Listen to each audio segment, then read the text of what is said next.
তাড়াতাড়ি যাই, আমার কাজে যেতে লেট হয়েছে। দাদা দাদা পয়সা দাও। পয়সা কি করবি?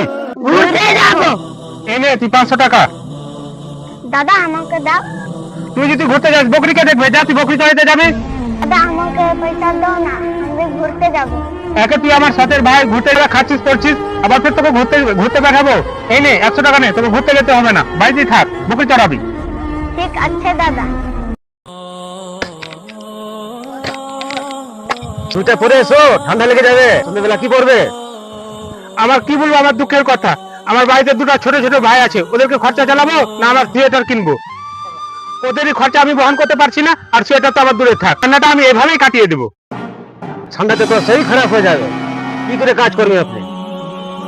হয় না, আমার একার ইনকামে হয় না, খুব কষ্টের সংসার আমার। সোয়েটার কিনলে আমার ভাই দুটোকে না খেয়ে থাকতে হবে।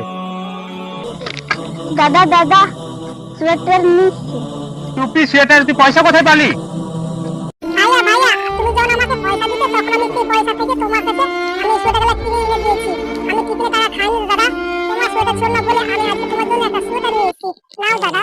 তুই আমাকে এত ভালোবাসিস, টিফিনের পয়সা বাঁচিয়ে তুই আমার জন্য সোয়েটার আর টুপি কিনে নিয়ে এসিস। আমি তোকে সৎ ভাই ভেবে ভুল করেছিলাম রে।